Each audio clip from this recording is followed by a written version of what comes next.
এখনো খোলাসা হয়নি যুক্তরাষ্ট্রের আকাশে ভেসে বেড়ানো আকাশযান রহস্য। দিন দিন আরও বাড়ছে ধোঁয়াশা। কারো দাবি এগুলো এলিয়েনদের যান, ইউএফও বা আনআইডেন্টিফাইড ফ্লাইং অবজেক্ট। আবার কেউ আখ্যা দিচ্ছে ইরানের পাঠানো গুপ্তচর ড্রোন হিসেবে। গবেষকরা বলছেন 40 মাইল দূর থেকে নিশ্চিতভাবে বলা সম্ভব নয় এগুলো আসলে কি। তবে গতিপথ পর্যবেক্ষণে যানগুলোকে ড্রোনই মনে হচ্ছে বলে জানিয়েছেন তারা। ওয়ালটন টেলিভিশন মাত্র 25,490 টাকায় পাচ্ছেন গুগল টিভি।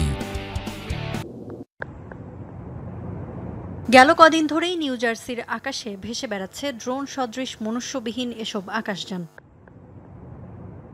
এগুলো আদতে কি সেটা নিয়েই চলছে চুলচেরা বিশ্লেষণ। সামনে আসছে ষড়যন্ত্র তত্ত্ব।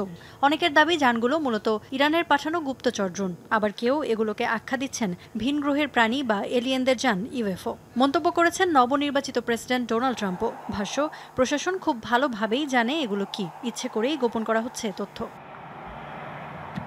এখনও পৌঁছানো যায়নি গ্রহণযোগ্য কোনো সিদ্ধান্তে। বিশ্লেষকরা বলছেন কয়েক মাইল দূর থেকে নিশ্চিত করে কিছুই বলা সম্ভব নয়। তবে শব্দ, আকার আর আলোর তরঙ্গ থেকে কিছুটা আন্দাজ করা যায় শুধু।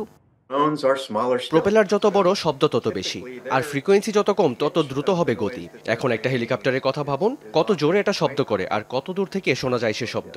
অন্যদিকে ড্রোন আকারে অনেক ছোট, তাই ড্রোনের প্রোপেলারের শব্দের পিচ খুব হাই হয়। নিউ জার্সির আকাশে ভেসে বেড়ানো যানগুলোর শব্দ ও আলো থেকে খুব বেশি তথ্য না মিললেও চলাচলের নমনীয়তা পর্যবেক্ষণ করে এগুলোকে ড্রোনই বলতে চাইছেন অনেকে।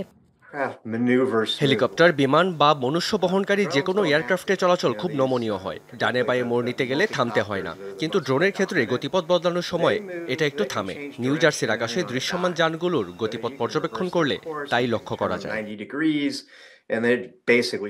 গেল মাস থেকেই নিউ জার্সির আকাশে দেখা মিলছে এসব আকাশযানের। জার্মানিতে মার্কিন বিমান ঘাঁটির আকাশেও দেখা গেছে রহস্যজনক এই বস্তুগুলো।